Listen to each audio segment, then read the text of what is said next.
Bonjour Champangui, bonjour à tout le monde. C'est votre fou Monsoi de Kimbazi. Ntumwa du Congo d'Amona. Mbote à vous tous et à vous toutes. J'espère que vous portez bien. De mon côté, c'est le bonheur. Il est tard ici. Il est très tard. Et il est important pour moi de faire ce petit kaboula parce que, cher Zulampangui, comme vous le savez, le Kisalou ne peut pas s'arrêter. Notre kaboula de ce soir est très particulier puisque c'est un kaboula que j'aimerais vous faire concernant les forces qui animent notre réalité. C'est un kaboula qui peut prendre plusieurs parties, mais aujourd'hui, nous allons focaliser, cher Zolampangui, sur l'univers démoniaque, puisque comme vous le savez, nous vivons dans une réalité contrôlée. Je vous répète souvent cela. Nous vivons dans une réalité contrôlée, une réalité dirigée par des forces. Vous savez que nous avons eu sur cette planète plusieurs civilisations qui ont existé. Et parmi ces civilisations, il y a eu la civilisation égyptienne qui était la plus haute. Et puis, il y a eu la Grèce, il y a eu Rome, et ainsi de suite.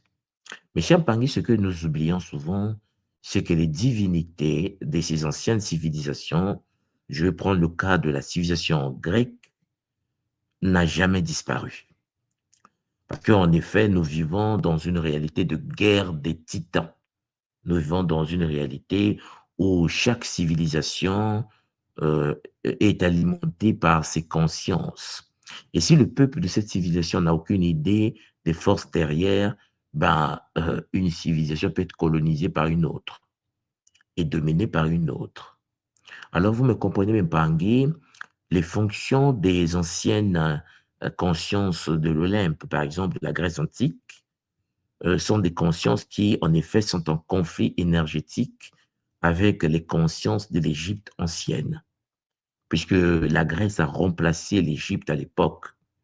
Ils l'ont pillé, ils l'ont dominé. Il y a eu des pharaons grecs qui ont dominé l'Égypte, je veux dire entre parenthèses pharaons, puisque c'était des envahisseurs, des colonisateurs qui avaient pour fonction d'imposer leur divinité. Donc, les fonctions symboliques, les fonctions psychologiques, culturelles, institutionnelles, économiques, Champangui du monde d'aujourd'hui dominé par des forces des anciens temps. Et ces entités, ces consciences, ces êtres continuent d'agir puissamment dans le monde contemporain. Et c'est le sujet d'aujourd'hui. Alors, parmi, je vais aller doucement. J'aimerais que ce sujet soit bien compris pour que nous puissions, pour certains d'entre nous, sortir du coma dans lequel vous vous trouvez. Alors, prenez le temps de liker. Prenez le temps, chers Olampangui, de pouvoir partager ce lien dans vos différents espaces. Prenez le temps d'inviter les voisins, les cousins, parce que nous allons parler, en effet, des forces qui animent notre réalité. Chers Olampangui, vous allez constater que lorsque la Grèce était là, lorsque les Grecs ont dominé l'Afrique, Katiopa, après les Grecs venaient les Romains, parce que les Romains ont été absorbés par, les Grecs ont été absorbés par les Romains. Puis ces divinités qui étaient à l'Olympe, qui sont devenues Romains, ont été transmises à l'Europe, à l'Occident, à travers les arts, les sciences, des marques, l'astronomie, la psychologie, le cinéma et même à certains mouvements religieux aujourd'hui modernes. Ce que j'essaie de vous dire, c'est que les divinités de l'Olympe qui ont participé à la destruction de la tradition ancestrale africaine, ces divinités n'ont jamais disparu. Les consciences égyptiennes, soudanaises, éthiopiennes n'ont jamais disparu. Les traditions ancestrales japonaises, coréennes, chinoises, vietnamiennes, indiennes n'ont jamais disparu. Ces consciences se sont métamorphosées et ces consciences continuent à donner à l'humanité leur manière de fonctionner, de la manière dont est géré le monde à l'époque romaine.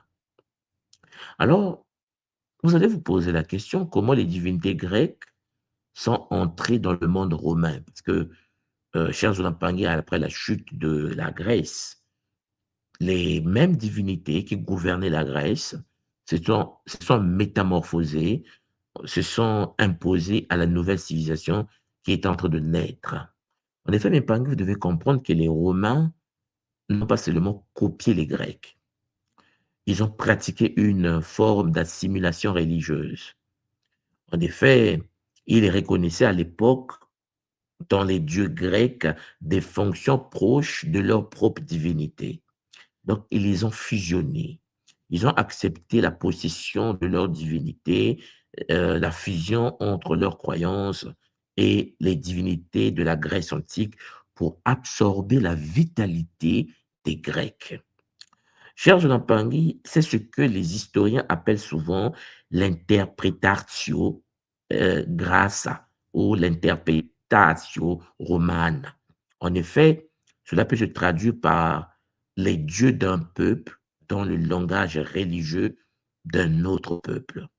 Par exemple, vous allez constater, pour ceux qui sont très conscients, vous allez voir que Zeus, qui était grec, qui gouvernait l'univers grec, fut rapproché de Jupiter, Aphrodite de Vénus, Arès de Mars, Poséidon de Neptune, Hermès des Grecs est devenu Mercure chez les Romains.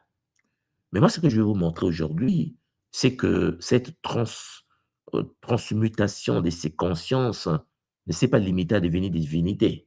Ils ont donné naissance au monde dans lequel nous vivons. Et ce que j'aimerais que vous compreniez, c'est que ces divinités de l'Olympe existent toujours. Oui, cher Zolampangi. Alors, l'intégration de cette croyance et ces divinités grecques dans l'univers romain s'est passée sur plusieurs voies. En effet, il y a les colonies grecques du sud de l'Italie. Vous savez, avant même la grandeur de Rome, le sud de l'Italie était fortement marqué par la présence grecque. Et l'histoire nous apprend en effet que cette région appelée Grande Grèce, le sud de l'Italie, a transmis aux Romains des croyances, des mythes, la religion, des images, des cultes et des formes artistiques de la Grèce. Alors, Mipangui, il y a aussi les Étrusques. Les Étrusques ont servi d'intermédiaires culturels entre les Grecs et les premiers Romains. Plusieurs images religieuses, comme nous constatons dans l'histoire, pratiques rituelles et formes de représentation des dieux sont passées par eux, par les Étrusques. Vous avez aussi la conquête du monde grec par les Romains, puisque lorsque Rome a commencé à dominer progressivement la Méditerranée, l'histoire nous apprend quand Rome a conquis militairement la Grèce, mais la Grèce conquiert culturellement Rome. Alors, mes Pangui, vous comprenez que les élites romaines ont pu apprendre, ils apprennent le grec, ils lisent, ils ont pu lire Homère, ils ont admiré la sculpture grecque et ils ont adopté la philosophie grecque. Ils ont réinterprété leurs dieux à travers les mythes. Oui, cher Zolampangui, les Romains se sont assimilés. Ils ont dominé les Grecs, mais ils ont absorbé leur culture. La littérature romaine que nous savons à l'époque, des auteurs comme Virgile, comme Ovide, comme Horace, que nous avons tous et toutes, pour ceux qui ont fait un peu de littérature à l'école, ont fixé une version romaine des anciens récits grecs. Ils ont rendu romains les textes grecs. Par exemple, dans l'Énéide, Virgile donne à Rome une origine héroïque reliée au monde troyen et donc à l'univers mythique grec. Vous voyez, mes Pangui, il y a l'État romain, l'État, le fait d'avoir l'empereur. Certains dieux grecs deviennent des outils de légitimation politique. Peut-être que vous ne le savez pas, Apollon, qu'on appelle Apollo, par exemple, est particulièrement important sous Auguste, celui qui a donné son nom au mois d'août, l'empereur Auguste. Britannica, l'encyclopédie nous rappelle qu'Apollon fut l'une des divinités gréco-romaines les plus révérées et influentes. En effet, la même divinité a servi la Grèce et Rome. Et cela associé à la prophétie, à la musique, à la guérison, à la purification et même à l'ordre. Chers Olampangui, il est très important de comprendre les enjeux.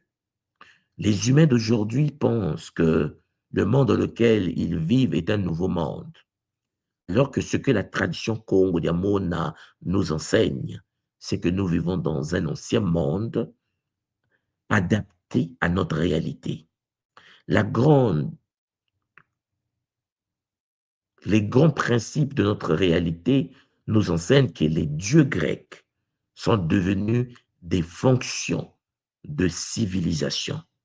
Ils existent toujours, ils détruisent l'humanité, ils violent les femmes humaines, ils enfantent des enfants mixtes qui continuent à détruire notre réalité. L'humain oublie cela.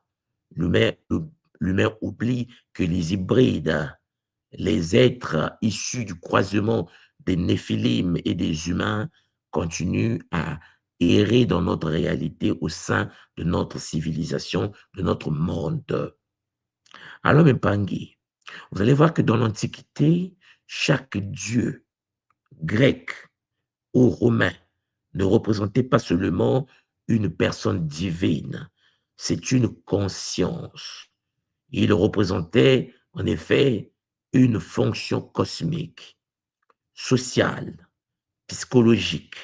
Ainsi, vous allez voir, pour ceux qui ne le savent pas, et j'aimerais que vous puissiez ouvrir votre conscience là-dessus, Zeus, qui était le maître de l'Olympe, le dieu de la foudre grec, n'était pas seulement un personnage mythologique, il incarnait en fait la souveraineté. Lorsque vous entendez le mot souveraineté, cher Mpangui, comprenez bien que l'on parle de Zeus. En fait, aujourd'hui, lorsqu'on parle de souveraineté économique, souveraineté politique, les gens ont l'illusion de penser que c'est des mots créés et que ça donne un pouvoir donné. Mais c'est Zeus dont on parle. L'ordre céleste, on parle de Zeus. L'autorité, on parle de Zeus.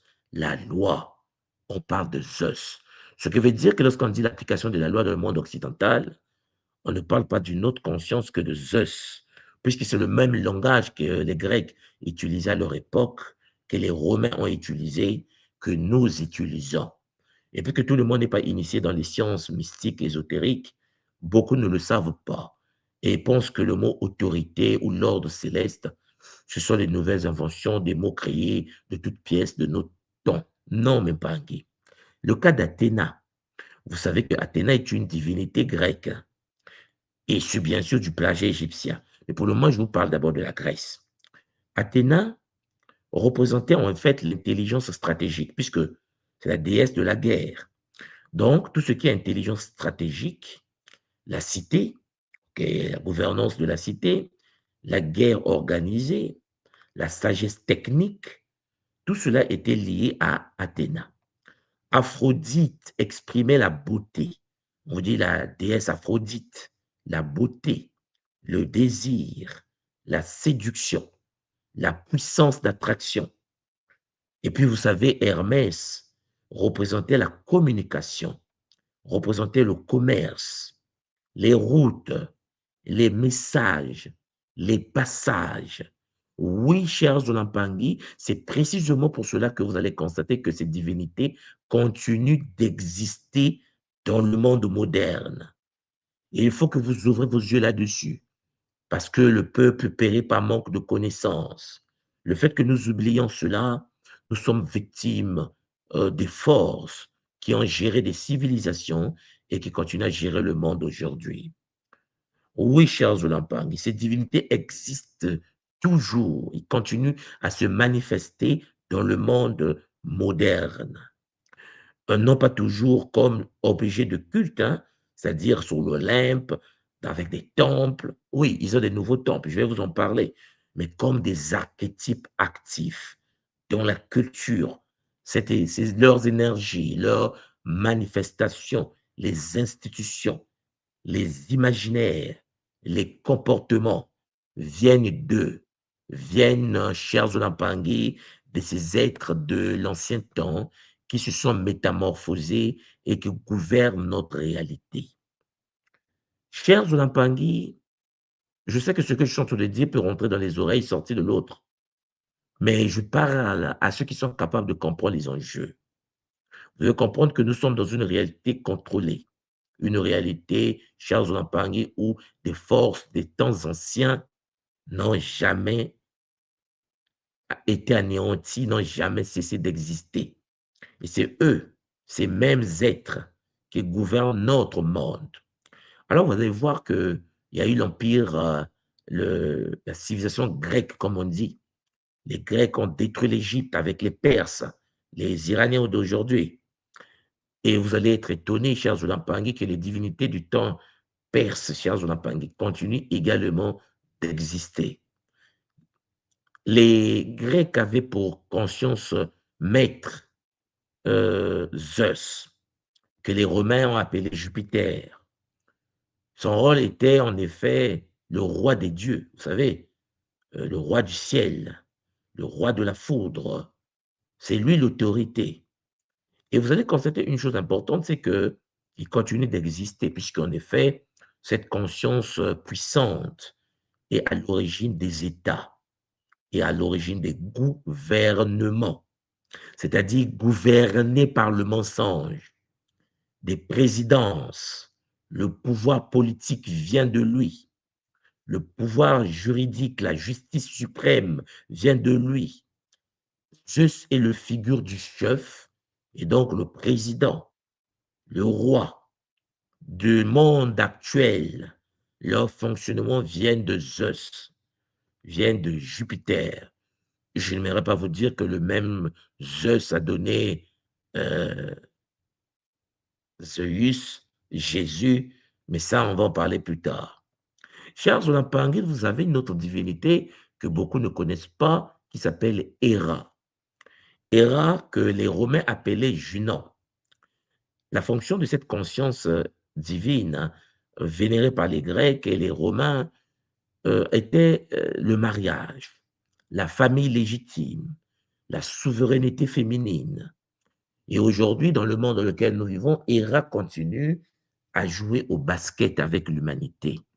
Institution du mariage, rôle social de l'épouse officielle, le fait d'avoir une femme à la maison qui est sous le contrôle de son homme et qui doit être soumise, protection familiale, charge Olampangi dans l'ordre iséphétique métatronique démoniaque et de l'humain de Héra, de Junon. Nous avons Poséidon, que beaucoup connaissent, qui est devenu Neptune chez les Romains, le maître de la mer, des océans, des tempêtes, des séismes, de chevaux. Aujourd'hui, c'est Poséidon qui domine l'univers marine.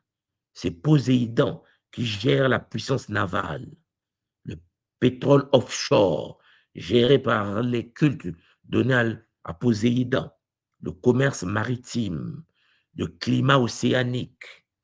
Oui, chers Olampangi, peut-être que parmi vous, il y a des gens qui ne sont pas conscients que Poséidon, dans le culte des anciens, tenait ce qu'on appelle le trident.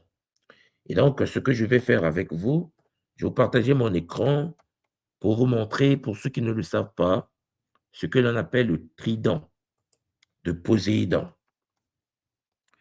Et oui, Mpangi, euh, ces structures n'ont jamais disparu. Le monde n'est pas, Champagny, un nouveau monde. C'est un ancien gouverné par des entités. Les mêmes entités qui nous ont dominés depuis des siècles, des millénaires, continuent à gérer le monde. Alors, je vais mettre image pour que vous voyez ce qu'est le trident. C'est ça qu'on appelle le trident. Et le trident était tenu par Poséidon. Et ici, vous avez trident de Poséidon ou Neptune, je pense que vous me comprenez. Sauf que, chers Lampangi, Ce que nous appelons le trident de Poséidon et Neptune, c'est le même symbole qu'utilise aujourd'hui, par exemple, l'Ukraine. Je vais pas aller en détail parce que le sujet est très sensible, mais comprenez-moi bien que le symbole de Poséidon, c'est le même symbole mystique que nous avons aujourd'hui au niveau, alors attendez, je vais vous montrer quelque chose, au niveau, par exemple, de l'Ukraine. Alors, comprenez l'Ukraine, vous allez voir que l'Ukraine porte le symbole de Poséidon. Vous voyez, c'est là. On appelle ça le trident, c'est le pouvoir ukrainien actuel. Alors, Epangui, pour ceux qui pensent que le monde a changé, pour ceux qui pensent que le monde a été modifié, malheur à ceux qui ne sont pas conscients des enjeux du monde dans lequel nous vivons. Ça, c'est le symbole de l'Ukraine. Cher Zolampangi, on appelle ça le trident de Poséidon, le dieu de l'océan, le dieu de la mer, et ainsi de suite. Vous avez ici, cher Zolampangi, le trident. Voilà. Comprenez cela, et si je mets le président Zelensky ici, vous allez voir que sur le t-shirt du président Zelensky, peut-être que vous n'avez jamais fait attention, vous avez le trident de Poséidon, le fils de la mer. Pour ceux qui ont lu Cheikh Anta Diop, vous savez que les anciens pensaient que ceux qui sont venus de la mer, les bateaux qui sont tombés sur le continent, étaient, Charles Olampangi, considérés comme les fils de la mer. Mais ça, c'est un sujet. Pourquoi l'Ukraine porte le symbole de Poséidon? Pourquoi le trident de la mer est sur les vêtements ukrainiens? Mais ça, je vais m'arrêter là pour le moment. Alors, comprenez bien mon sujet de ce soir. Comme je vous l'ai dit très tard là où je suis, mais il était important que je vous en parle. C'est donc, chers Olampangi, des consciences comme Hadès, que les Romains ont appelé Pluton, qui n'a jamais disparu, hein. C'est-à-dire, vous qui m'écoutez là, nous vivons dedans. Nous vivons dans une réalité dominée, contrôlée par des mêmes divinités qui existent jusqu'à aujourd'hui et que beaucoup de nous rendent culte sans se rendre compte. Hadès, Pluton, c'est le monde souterrain. Ne confondez pas Pluton, la planète Pluton et la divinité. Parce qu'en effet, les Romains connectaient les divinités au symbole planétaire. Donc, Pluton, Hadès, c'est le monde souterrain, le monde des morts, la richesse cachée. Aujourd'hui, lorsque l'on fait le culte de Pluton, le culte d'Hadès, le dieu de la mort dans l'univers occidental, cher Zolampangi, c'est lui qui gère l'univers des banques, l'univers des mines, le pétrole, les héritages, celui qui gère le monde de la mort, la psychologie de l'inconscience, c'est géré par Pluton, c'est-à-dire Hadès. Vous avez, je vous l'ai déjà parlé de Athéna, c'est-à-dire Minerve. Hein, pour ceux qui connaissent Minerve, Athéna. Chez les Romains, Minerve, la sagesse, la stratégie, l'artisanat, la guerre intelligente. Ben, c'est elle qui gouverne toutes les universités posées par l'Occident sur cette planète.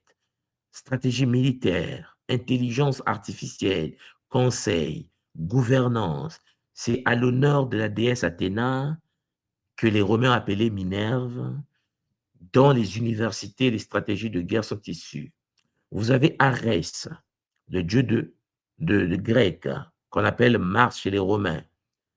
Guerre brutale, la guerre à Kivu, la guerre au Moyen-Orient, la guerre entre l'Ukraine et la Russie, les guerres dans le monde, les guerres asiatiques, les guerres africaines, les guerres partout, c'est à l'honneur de Arès. Arès, c'est la violence incarnée, c'est le combat. Et c'est pour ça que je dis souvent aux gens qui pensent que la paix aura lieu un jour sur la terre, se trompent gravement, parce que tant que Arès est en mouvement, tant que Mars, comme disaient les Romains, est en mouvement, le culte de la brutalité, de l'esclavage, de la violence va toujours exister. En effet, Arès, c'est celui qui gouverne toutes les armées mondiales. L'armée chinoise, l'armée russe, l'armée américaine, l'armée française est gouvernée par Arès. L'industrie militaire, la masculinité guerrière, le sport de combat, tout ce qui est l'univers de Arès n'a jamais disparu. Il y a une autre divinité grecque, Aphrodite, celui que les Romains appelaient Vénus. le dieu de l'amour, la déesse de la beauté, du désir, de la sexualité, ben, elle n'a jamais disparu. C'est elle et elle seule qui gouverne l'univers de la mode. Toutes les entreprises de mode, conscientes ou inconscientes, émanent des entités qui sont de l'ordre Champangui d'Aphrodite. Cosmétiques, les publicités pour contrôler le mind control, le contrôle mental, les réseaux sociaux. Charles Onampangé, lorsque tu es sur un réseau social, comme nous, sur YouTube, sur Facebook, sur Instagram, tous les réseaux sociaux, Charles Onampangé, sont à l'honneur de la déesse Aphrodite.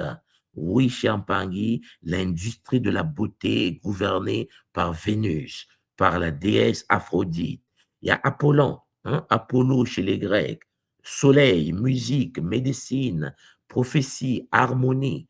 Ben, c'est lui qui a l'origine aujourd'hui de la médecine occidentale dont la fonction n'est pas la guérison, mais le fait de pouvoir conserver le malade jusqu'à l'anéantissement de la vie. L'art, la musique, l'exploration spatiale, idéal de beauté et de performance vient d'Apollon. Vous avez Artémis, hein, Diane, chers Olampangui, chez les Romains, la déesse Diane. Elle est dans l'univers de la chasse, la nature sauvage, la virginité, la protection féminine. C'est elle, Artémis, qui est à l'origine du culte de ce qu'on appelle le féminin sacré aujourd'hui. Des femmes qui sont connectées à Diane, une déesse qui domine le monde depuis des millénaires, dont beaucoup de filles tombent dans le contrôle, le mind control, Charles Napangi, avec la MK Ultra. Vous avez par exemple, à travers Diane, donc la déesse Artémis, Charles Napangi, le domaine de l'écologie, le féminisme, l'autonomie féminine, la protection de la nature. C'est comme si la nature avait besoin d'être protégée par des personnes qui sont désaxées. Charles Napangi, Hermès, encore appelé Mercure, le dieu du commerce, de la communication, celui qui gère les routes, les messages. Oui, c'est Hermès, Charles Lampangui, encore appelé parfois Hermès Trismégiste, le trois façades, souvent confondu avec Djibouti, celui qu'on appelle le Thoth. Charles Lampangui, Hermès, si vous tapez Hermès sur Google aujourd'hui, vous allez voir des entreprises Hermès un peu partout sur la Terre. Le problème qui se pose avec les humains aujourd'hui, notre humanité, c'est que les humains oublient que le monde a existé avant et que le monde continuera d'exister. Et que l'humain d'aujourd'hui pense qu'en effet, le fait de vivre au XXIe siècle fait que les divinités d'avant ont disparu. J'aimerais vous dire attention les Mpangé. Si vous pensez que l'humanité a changé, c'est que vous avez un sérieux problème. En effet, Hermès est une divinité. Hermès est Mercure. C'est du business. C'est lui qui a l'origine d'Internet. Internet a eu accès à l'humain par Hermès. C'est lui qui a permis de développer la capacité logistique humaine. C'est lui qui a développé l'univers de la finance, du marketing, du transport, les messageries numériques. C'est la divinité Hermès. Maintenant, je vais vous montrer quelque chose rapidement pour que vous me compreniez. Lorsque vous prenez Charles Lampangi Hermès, j'ai tapé Hermès tout simplement, c'est la divinité Hermès que vous voyez là, c'est Hermès, c'est connu, hein? Voilà, c'est une divinité grecque, Hermès. Mais vous avez des gens, en effet, aujourd'hui, qui oublient que Hermès, Charles Lampangi, est une divinité. Et cette divinité, Charles Lampangi, qui a dominé la Grèce depuis des siècles, Rome comme étant Mercure, Champangui, a ses marques aujourd'hui. Souvent, les gens ne se rendent même pas compte. Vous portez du Hermès, vous mangez du Hermès, vous habillez en Hermès. Un culte donné à une divinité ancienne, une divinité de l'univers, de la communication, du commerce. Et Charles Nampangui, ses disciples sont en œuvre et ses disciples continuent à nous imposer son culte d'une certaine manière. Vous avez Hermès Paris et Charles Nampangui, comprenez-moi bien, tout ce que vous devez savoir, c'est que Hermès n'a jamais disparu. Et ceux qui aujourd'hui prônent Hermès dans le domaine de la mode savent bien et le symbole de Hermès est le même symbole grec qu'ils ont gardé, cher Zolampangui. Vous avez une divinité comme Déméter.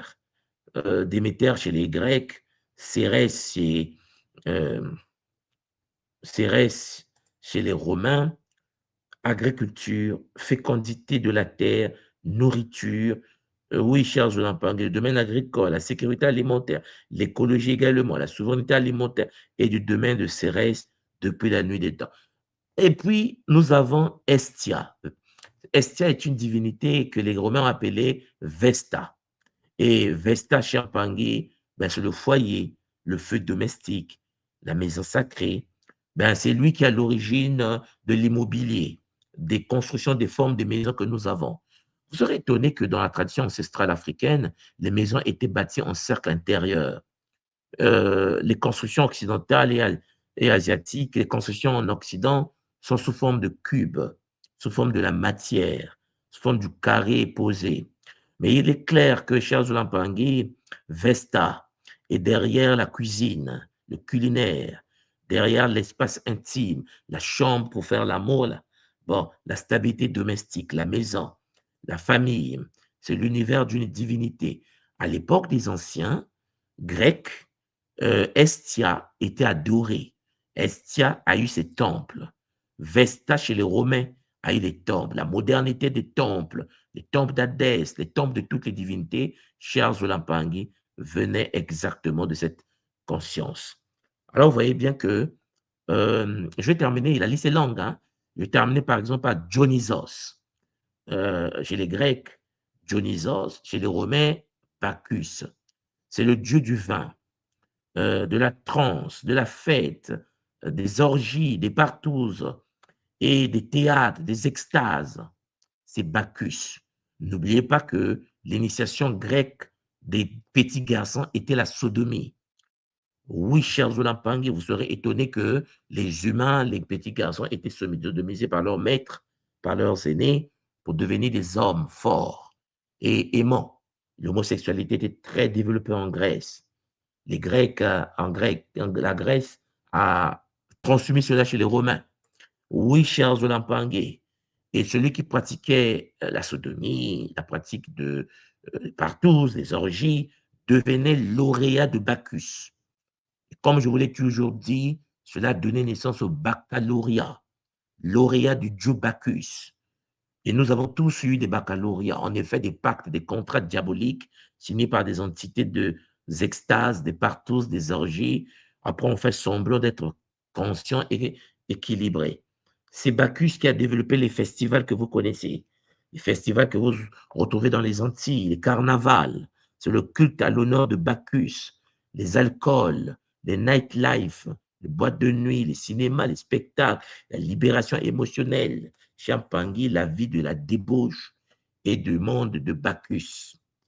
Alors, mes Pangui, lorsque vous prenez Zeus, vous allez voir que Zeus est considéré comme étant le dieu des dieux en Grèce, en famille Jupiter. Jupiter qui veut dire Jupipater, Dieu le Père. Cher Zolampangui, jusqu'à aujourd'hui, dans les églises, partout, dans les mosquées, les gens adorent Dieu le Père.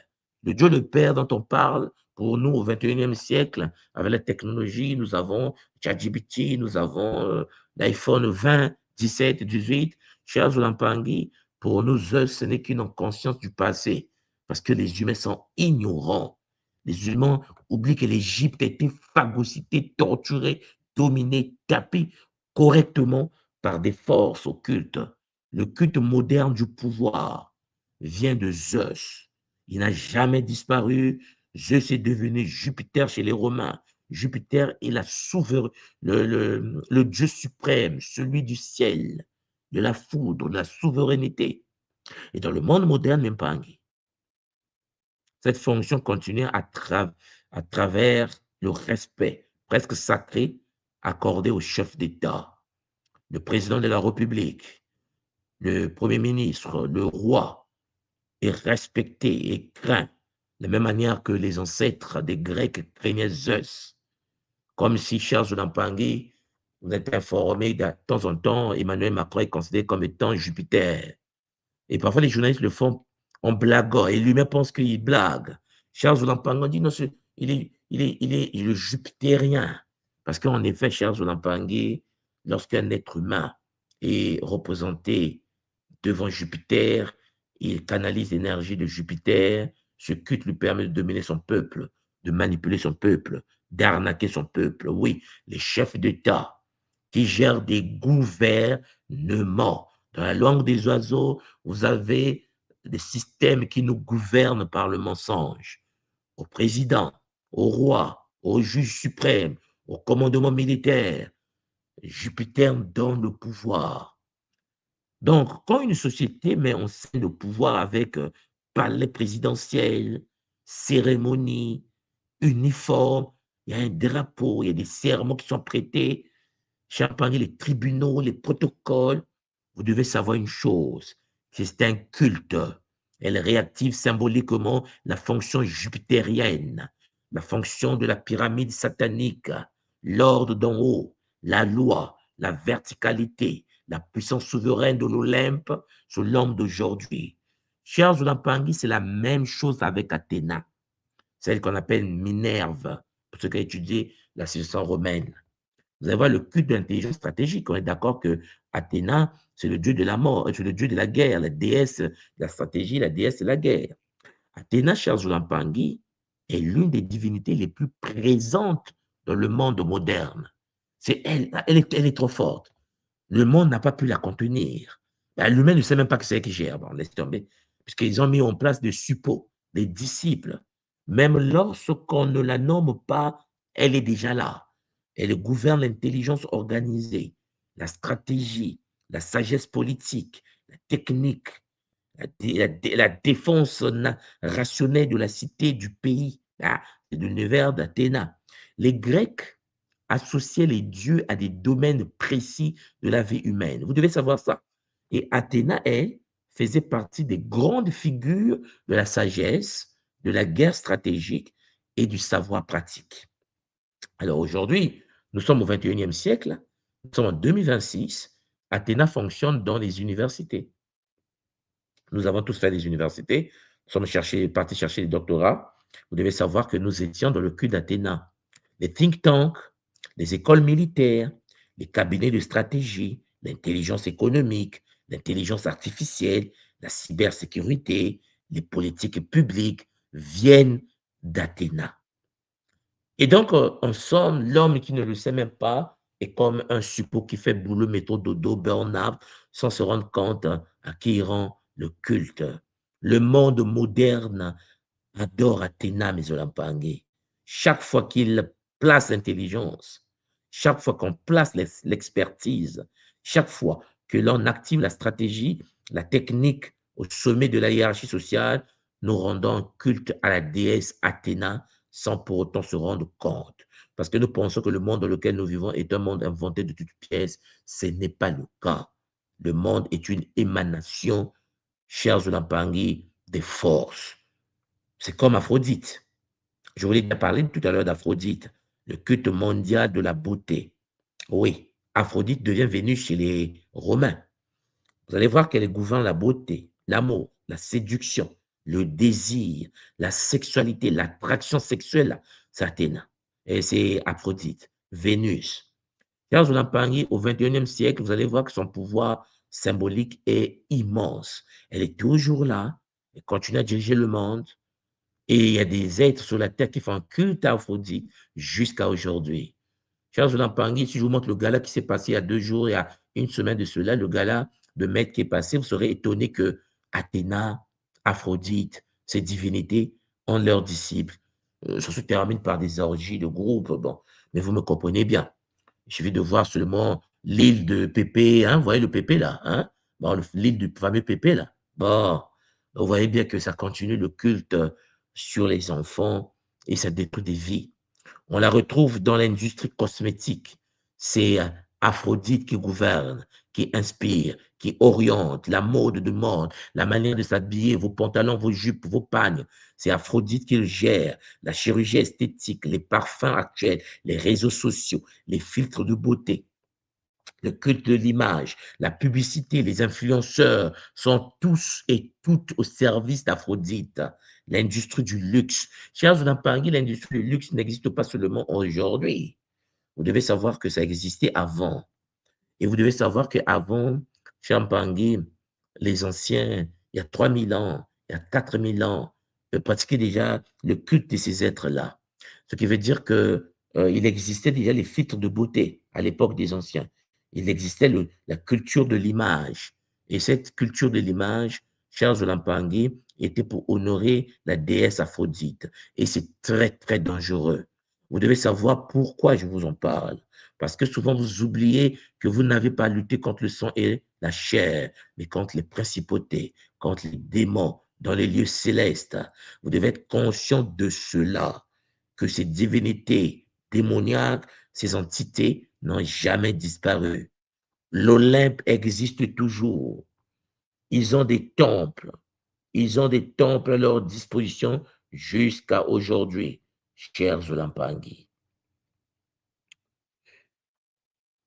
Tout à l'heure, je vous ai parlé des Arès, Mars, hein, le dieu de la guerre. Vous savez que Arès est devenu Mars chez les Romains, mais il faut noter une différence importante, parce que Arès était souvent vu chez les Grecs comme la violence brutale de la guerre, tandis que Mempangui, chez Mars, Arès était beaucoup plus central à Rome, protecteur de la cité, père symbolique du peuple romain. Et notre bibliothèque en ligne qu'on appelle Britannica souligne que Mars, Charles Lampangui, était plus important dans la religion romaine que dans son équivalent grec. Mais Arès n'a jamais disparu. Arès a besoin du sang. Aujourd'hui, Arès, cette divinité, continue dans les armées. Il continue dans l'industrie de l'armement. C'est Arès qui gouverne le culte des guerres géopolitiques. C'est Arès qui gère les sports de combat. C'est Arès qui gouverne la culture de la virilité guerrière. C'est Arès qui gère les jeux vidéo militaires. C'est Arès qui est à l'origine des films d'action brute. C'est toujours Arès. Notre peuple s'est éloigné de Mahat. Notre peuple s'est éloigné du Bumuntu, du Ubuntu, parce que notre peuple pense vivre dans son monde, dans le monde normal. Alors que ce que j'essaie de vous dire à travers le Zola, à travers l'amour sacré, le Bolingo, cher Zola Mpangui, c'est que nous sommes en prison, gouvernés par des entités, par des êtres démoniaques qui ont entraîné la chute de nos civilisations, la chute de Maat, pour pouvoir activer des êtres comme Arès. Alors, maintenant, écoutez-moi bien. Il est temps que nous puissions nous ressaisir.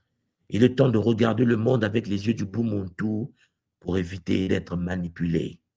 Il est important de comprendre cela parce que le monde moderne ne prie peut-être plus officiellement dans la rue Arès ou Mars, mais le monde investit massivement dans son culte.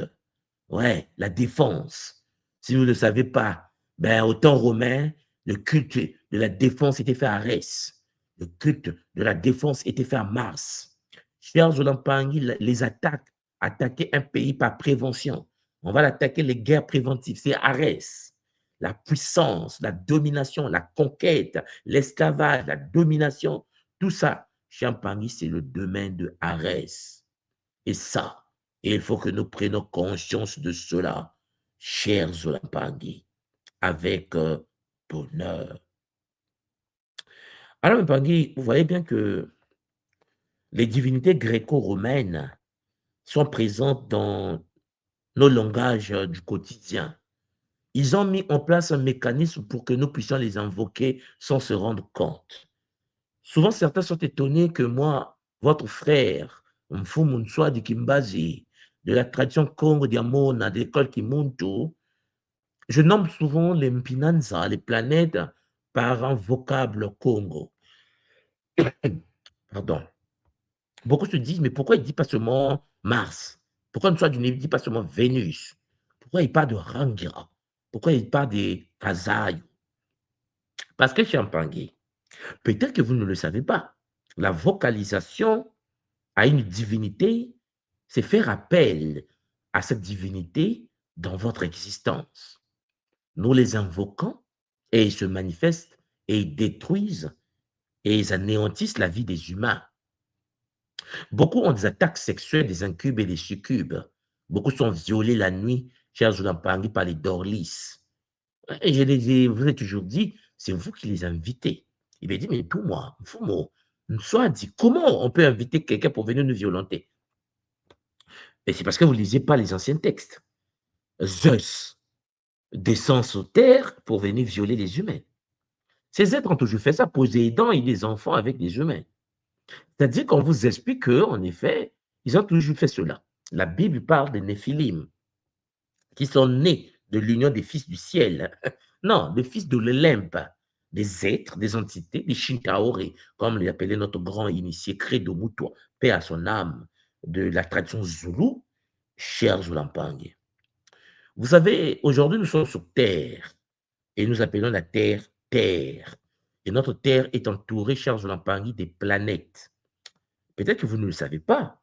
Ces planètes en question sont nommées par des noms des divinités, en fait des entités, des démons. Vous allez voir par exemple Mercure. Je vous l'ai dit tout à l'heure, Mercure est une divinité. Vénus est une divinité. Mars, c'est Arès. Ce qui veut dire qu'à chaque fois que nous disons Mars, Jupiter, Saturne, Uranus, Neptune, Pluton, nous invoquons des divinités.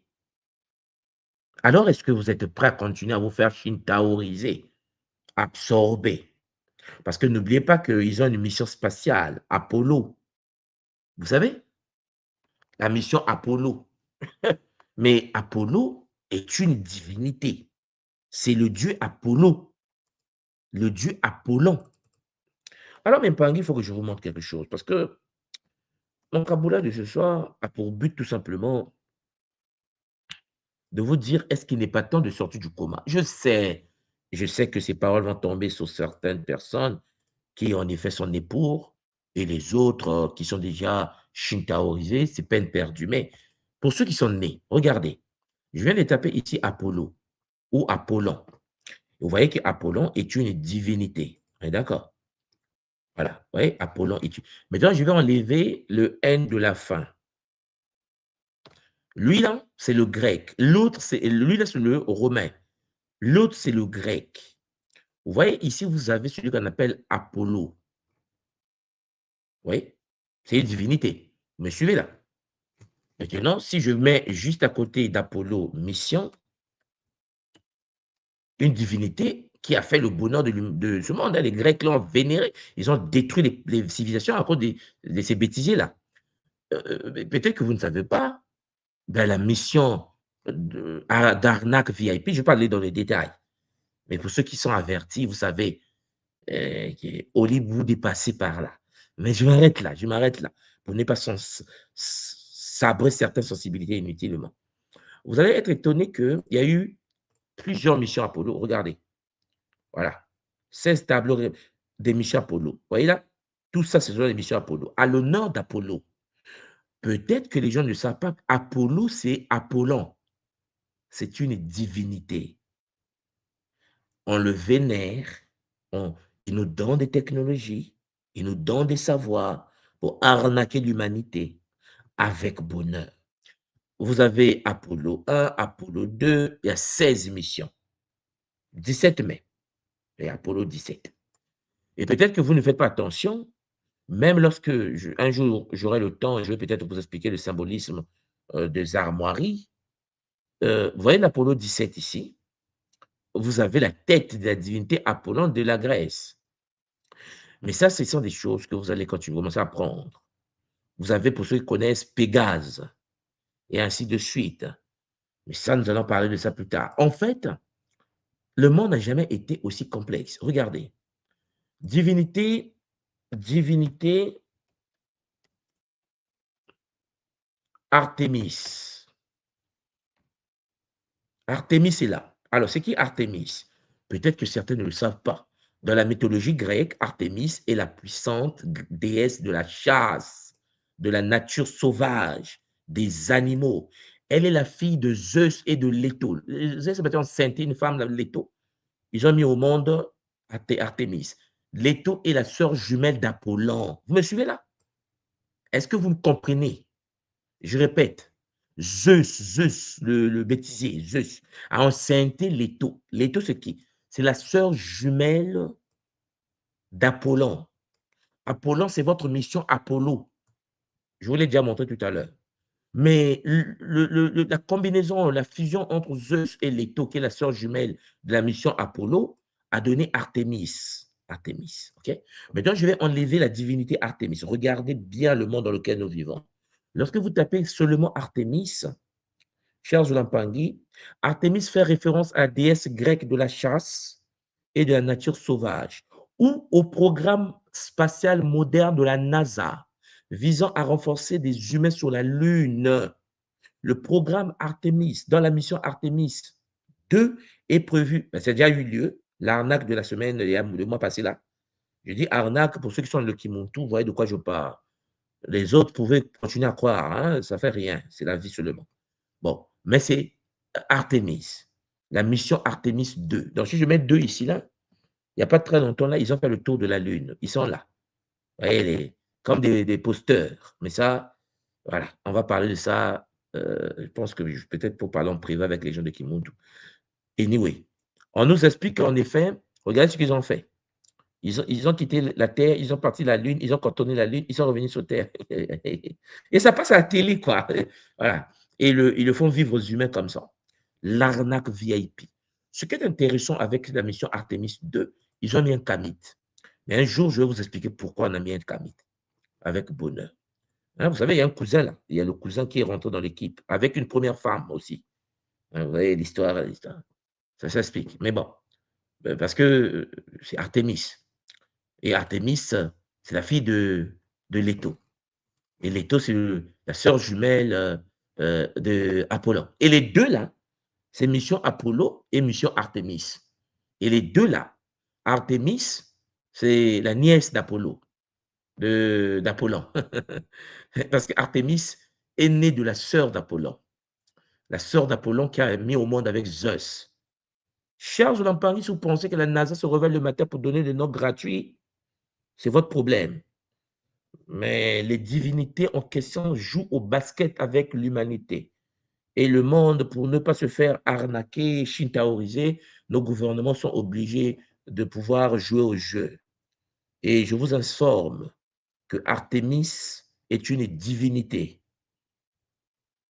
Apollon est son oncle. Artémis est la fille de Leto, la sœur jumelle, par le croisement avec Zeus. Zeus, lui, il a eu beaucoup d'enfants, beaucoup d'enfants. Mais sauf que nous vivons dedans. Ce que j'essaie de vous dire. Ce pas des noms qui ont disparu. Nous, on entend Artémis, ça sonne joli. Non, je n'en parle, ça ne sonne pas joli. C'est comme, pour terminer seulement, lorsque je vous prends par exemple, Paris, la ville de Paris. Pour ceux qui ne le savent pas, les termes Paris et Isis sont liés de manière récurrente dans l'histoire. En effet, pour ceux qui vivent à Paris, le culte est donné proviendrait de Par Isis, la demeure d'Isis. Votre Paris, c'est la demeure d'Isis. Hein, les Français n'ont pas eu le temps, ils ont donné ça le nom de Paris. La demeure d'Isis, c'est Parisie. C'est ça le nom de Paris. Mais il y a un autre problème. C'est que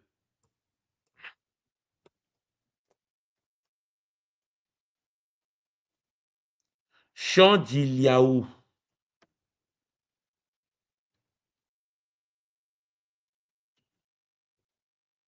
pour ceux qui ne le savent pas, le Chandiliaou, cher Jolampangui,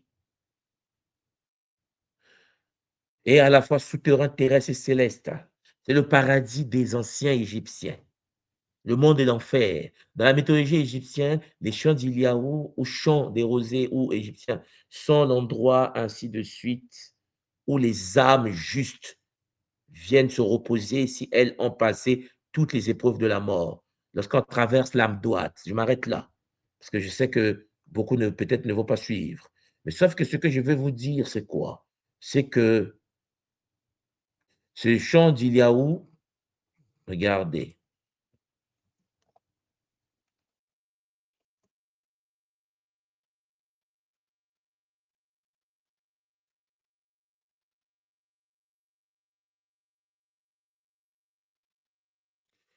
le chant d'Iliaou, le monde des morts des anciens Égyptiens, et l'Élysée, ou chant Élysée que vous connaissez, représentent tous deux les terres paradisiaques, l'au-delà dans l'Antiquité. Iliaou est égyptien, Élysée est grec. Les concepts des chants Élysée, grec antique, est directement inspiré et hérité de la vision égyptienne des chants d'Iliaou, ou chants des roseaux. Le chant des roseaux. Les champs Élysées. Dans la mythologie grecque, l'Élysée est une région des enfers. Si vous ne le savez pas pour certains, peut-être qu'aujourd'hui, vous allez le savoir. Ou un lieu où, aux confins de la terre, selon Homère, c'est le lieu de repos éternel réservé aux héros, aux demi-dieux, aux âmes des hommes vertueux. Ils y vivent dans une félicité parfaite, dans un printemps perpétuel. Et qu'est-ce que les Français ont fait? Ils ont construit le champ d'Iliaou, les Champs-Élysées, en plein Paris, en Parisie, dans la demeure de la déesse Isis. Parce que pour ceux qui ne le savent pas, le maître de la mort, c'est l'homme d'Isis, celui qu'on appelle Osiris, le maître de la mort. Et Osiris, cher Zolampangui, en question, qui est le maître de la mort,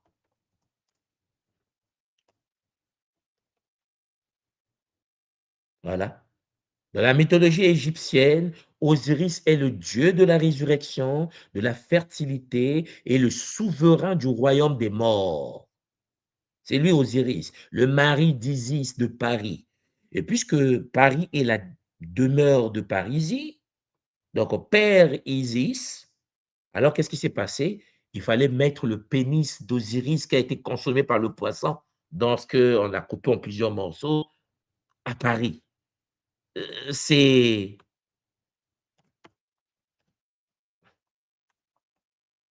l'obélisque de la Concorde. Et pour ceux qui ne le savent pas, l'obélisque de la Concorde, c'est un pénis. L'obélisque de la Concorde, c'est le pénis d'Osiris, qu'on a placé là où on guillotinait les anciens Français. On les décapitait là-bas. Il est clair que ce pénis, comme on l'a toujours dit, doit traverser le monde de la mort pour aller féconder sa femme dans le monde des vivants. C'est pour cela que lorsque vous avez l'obélisque de Paris qu'on appelle, enfin de la place de la Concorde là, là c'est en 1836 lorsqu'ils l'ont pris en Égypte, parce que n'oubliez pas que l'obélisque qui apparaît à la place de la Concorde vient d'Égypte. Hein, hein, calmement. Ils l'ont coupé là-bas, ils l'ont ramené à Paris, à Périsie. Voilà, ça est là. Vous voyez, ça c'est le dessin, l'obélisque, la place de la Concorde. Ils l'ont coupé en Égypte devant le temple d'Osiris, à Luxor. Ils l'ont amené en France, en bateau, parce que vous voyez les dessins sont là. Ils l'ont ramené en bateau et ils l'ont placé ici. OK? Sauf qu'ils l'ont placé et devant l'obélisque, vous avez les Champs-Élysées, le chemin des enfers. Là, je pense que vous voyez ici. Ça, c'est les Champs-Élysées. Et je vous ai montré que les Champs-Élysées, c'est Champs-Iliaou, c'est-à-dire le monde des enfers, le monde où résident des êtres qui ont pu vivre le Kunaka, la tradition africaine que les Grecs ont récupérée en Champs-Élysées, que la France a posé sur Périsie. Sauf que ici, c'est la Concorde. Pour ceux qui connaissent un peu l'histoire de France, c'est l'endroit où on guillotinait, on décapitait les Français à l'époque. Ils ont mis le pénis du dieu de la mort africain. Et ce pénis-là, cher Zulampari, qui est posé ici, a été capté, volé au temple de Luxor en Égypte. Nous, on était dominés, vous voulez quoi? Ce pénis qui est ici, là, est ici dans le monde de la mort, puisqu'il est le souverain de l'univers de la mort. De l'autre côté, mes Zulampangui, il y a le pénis et le vagin, là-bas. On appelle ça l'arc de triomphe.